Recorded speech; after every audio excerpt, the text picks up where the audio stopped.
Hi, I'm Jo from Specialist Language Courses. We are OET premium preparation providers here to help you prepare for your OET exam.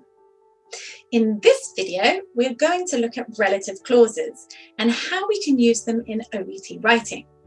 The material in this video is taken from our online course, OET Preparation for Nurses, Writing.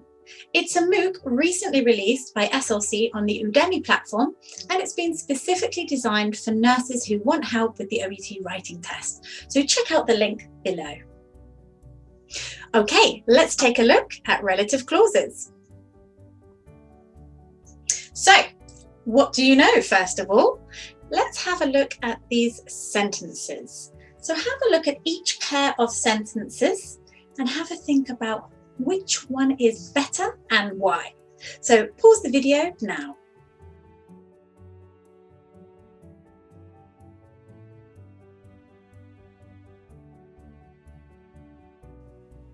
Okay, let's have a look. So in the first two sentences, the second one is better. Thank you for seeing Mr. Smith, who was admitted to my ward on the 12th of April. In the next set of questions, the first one is better. His wife, who suffers from angina, is struggling to care for him. And in the final set of sentences, the last one is the better sentence. So Mrs. Thompson, who underwent a total hip replacement, is ready to be discharged to your rehabilitation centre. So why is it better? Well, it's clearer. And it avoids repetition. You know, if you look at the first sentence, thank you for seeing Mr. Smith. He was admitted to my ward on the 12th of April. It's very disjointed. It's much better, well connected, and avoids repetition.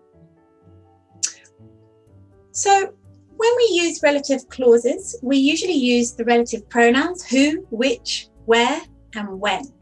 So pause the video now and decide how would you complete these sentences. Which relative pronoun would you use?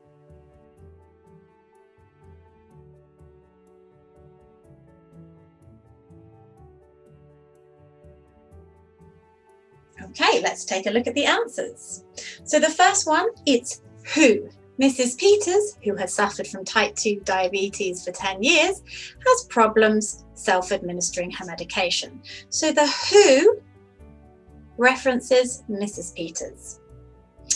Let's look at number 2. Mr. King will be discharged home tomorrow, where he will be visited by the community nurse. So here, discharged home. His wound, which has been monitored closely, is healing well.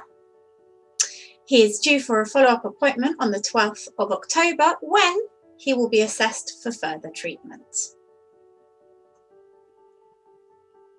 So let's take a look at how we can connect sentences together using relative clauses. So as I said before, we want to do this to connect things together effectively and also to avoid repetition. If we look at these two sentences here, we've repeated his wife, and it's not so effective.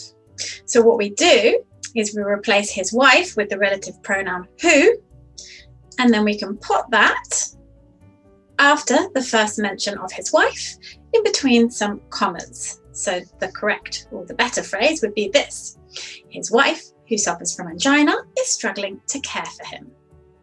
So the who places his wife to avoid repetition, and the commas are used to add the extra information after the subject is introduced at the start of the sentence. Okay, the main sentence here is his wife is struggling to care for him, but we're just adding that extra piece of information which might be important for the reader, which is she suffers from angina. Let's look at another example. So Mr. McPhee won't be discharged today. His wound has become infected. So here we're providing the reason why he won't be discharged today. Okay, so we could connect it together like this. So his wound would become whose wound, possessive, and we would put that after the subject. So it becomes Mr. McPhee, whose wound has become infected, won't be discharged today. Okay, so let's have a go at connecting some sentences together. Have a look at these 4 groups of sentences. pause the video and connect them together using a relative clause.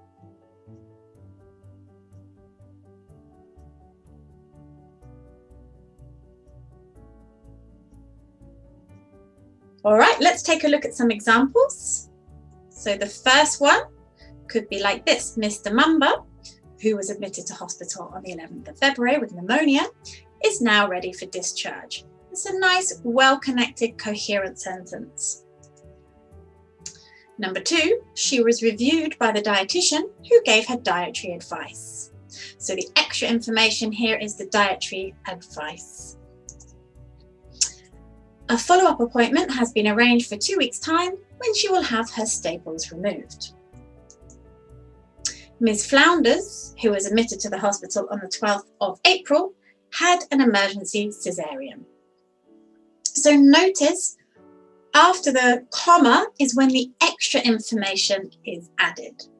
So you may know that there are 2 types of relative clauses. So we have the extra information relative clauses, and we often call these non-defining relative clauses. Don't worry too much about the name of them. I call these the extra information relative clauses. We also have relative clauses to make it clear who or what we are talking about. And this is not extra information, it's essential information or important information.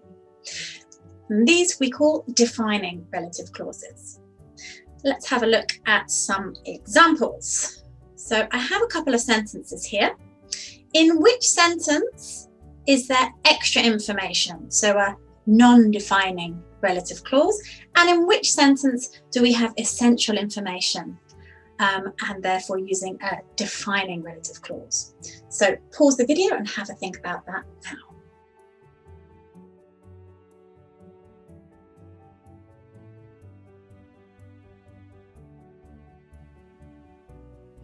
Okay, so yes, hopefully you've identified the first sentence contains the extra information.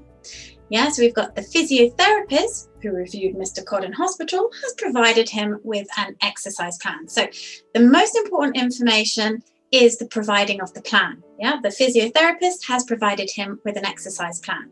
The extra information is that he reviewed the patient in hospital. We've got the commas here as well that are used to add this extra information. Okay. And the next sentence, the nurse who is at the nurse's station desk will be able to answer your question. So this sentence doesn't have extra information, it's all essential. Okay, it's specifically that nurse, the nurse at the nurse's station desk. We need this information to know who to talk to. So we don't use a comma here. So top tips for relative clauses. A good idea is to look at OET sample letters and notice the use of relative clauses. Also, when reading, so this could be a medical text, newspaper articles, anything you read, notice the relative clauses. Which ones contain essential information and which ones contain extra information?